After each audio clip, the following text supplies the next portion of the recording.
Toivo Asmer, olles Baltimaade suurimal messil, oled sina tegelikult see mees, kes võidusõitjana nägi sellist rahvusvahelist elu ja rahvusvahelist melu juba tol ajal, kui meie nägime siin ainult Brežnevi pilte. Kuidas sulle tundub, kas see on tõeliselt arvestatav rahvusvaheline mess? Otse loomulikult maamess on kindlasti Eesti suurim ja ma arvan, et ka populaarseim või rääkida maainimestel, võib-olla linnainimestel on natuke teistsugused huvisid mõnikord, aga näiteks maainimeste jaoks on maamess number 1. Miks? Eeskätt sellepärast, et kui me räägime põllumajandustehnikast, erinev metsatehnika me räägime kas või farmidest, erinev tehnika, tehnoloogia, mis peab sinna sisse minema, nõustamised, kõik, mis siin on. No, loomulikult siin on ka kõike muu, siin on ka autod väljas ja nii edasi, aga see on mess, kus iga maainimene midagi leiab ja alati on hästi palju niisugust uut, isegi üllatavaid väljapanekuid ja mina kinnitan alguses öeldud sõnu, et see on tähtsaim mess Eestis aastas. Ettevõtja jaoks on muidugi tore olla sellise populaarse ettevõtmise osa, aga lõppude lõpuks on kõige taga ikkagi Exceli tabel, kas osalemine maamessidel, eriti veel väga prestiižses kohas, otse A sissepääsu juures kõige esimese firmana on Timber.ee-le toonud ka selle tagasiside Exceli tabelisse. Kindlasti on. Meie oleme ülimalt rahul ja me oleme siin A-hallis juba kohe siin pea sisse käinud kõrval esimese firmana väljas mitmeid aastaid ja see on kindlasti meile väga hea ja paljud meie partnerid tulevad ka siia, sest nad leiavad meid alati ühes ja samas kohas. See ei ole üldse vähetähtis, nii peakski olema ja kui vaadata seda hinnapoliitikat, et võib-olla jah, et võib-olla mingisugune tagasihoidlikum nurgas tagapool oleks olnud pind odavam, aga nagu öeldes, et odav kaup ei ole alati kõige parem kaup, tasub mõelda. Mis on see värske teave, millega Timber on seda korda välja tulnud? Kui tulevad need vanad kliendid kätt suruma, siis sellest jutust, et meil siin kõik vanaviisi on nagu vähe. No kõige tähtsam, mis on see, et me täna tutvustame põhjalikumalt, mitte tänavad kõik need 3 messipäeva meie metsaühistut, et eelmisel aastal peale maamessile me rääkisime, et me loome oma metsaühistu, me oleme õige pea kohe 600 liikmeni jõudmas ja eesmärk on õige pea 1000 saada kätte. Ja täna on niiviisi, et Eesti suurima metsaühistu liikmeskond on kusagil 1200 liiget.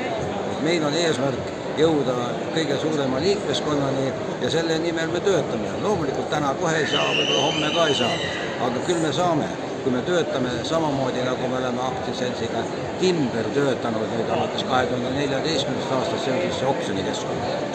Mis annab metsaühistu majanduslikus mõttes Timberile, sest põhimõtteliselt on tegemist tasuta teenusega?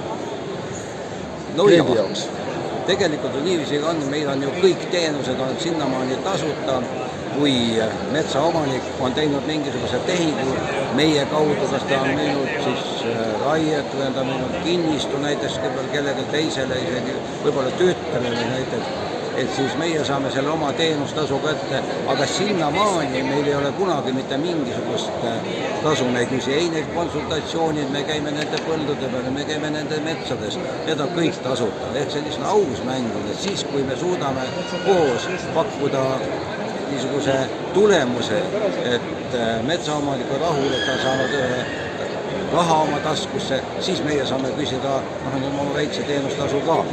Igal juhul ta niiviisi on.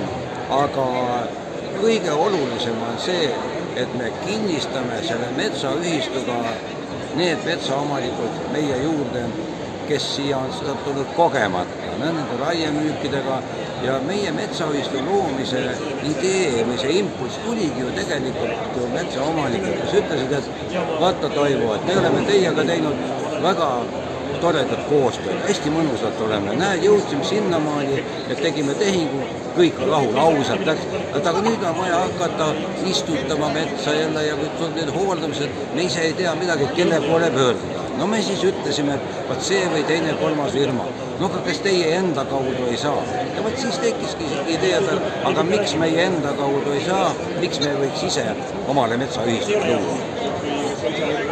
Täna sain sinu käest kuulda ka sellest, et Grand Prix võistlus järjekordselt tuleb, autovõistlus. Ja sa oled Eesti autospordis ka presidendi staatuses mees.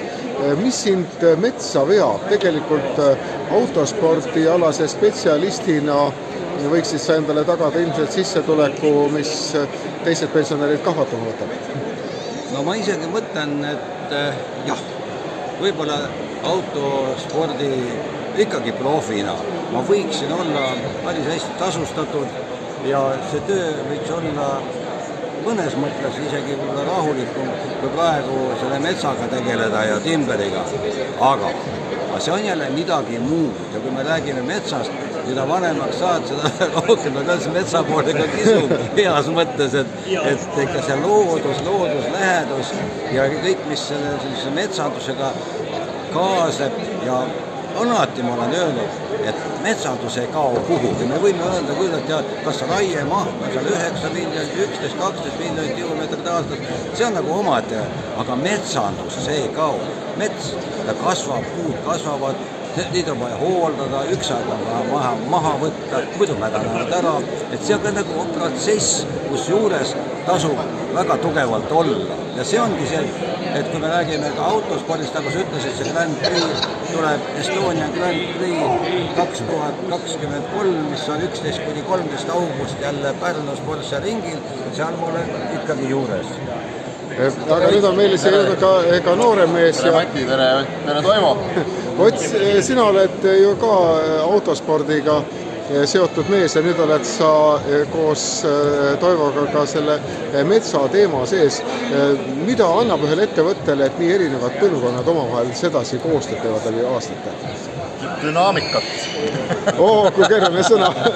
Ühesõnaga kokku, Pole rohkem midagi, ma arvan, lisad. Ei, loomulikult üks asjad täiendavad teineteist, et kõik erinevad eluvaldkonnad ja kogemused ja erineva taustaga inimesed saavad kokku, siis juhtub võib-olla vähe erilisemaid asju, kui kõik sarnased omavahel asju teeks. Et seda me oleme, ma arvan, päris hästi tõestanud ka selles metsasektoris, et ega nagu kumbki nagu sünnist saati päris metsas, sest sina võib-olla natuke rohkem, mina ilmselt vähem, aga võib-olla see ongi omaette eesmärk, et erinevad inimesed saaksid kokku ja teeksid huvitavamaid asju. Kas on vahel ka juhtunud sedasi, et Toivo on oma elutarkusega osanud sind õigele rajale lükata või siis sina oma energiaga mõni asi käima panna, mille peale vanem mees kindlasti on, aga ma arvan, et me ei tunnista või teadvusta seda veel üksteist. Mis on kindlasti õige on see, et nii üks või teine generatsioon peaks omavahel tihedalt koostööd tegema ja seda me teeme ka ja meil ei ole kunagi vist rivaliteeti, et me saame Otiga väga hästi läbi ja mulle üldse meeldib nagu noortega head koostööd teha, aga sa oledki noor, aga mida ma tahan öelda, et tõepoolest sellel vanemal generatsioonil aga väga palju õppida nooremalt generatsiooniga, mina seda tunnistan ja nooremalt generatsioonid peavad õppima meid, siis ma tunnistan. No praegu sunnitakse, jah. Nii on. No nii, jõudu teile mehed ja mõnusat messi. Eks raadios kohtume jälle. Kohtume.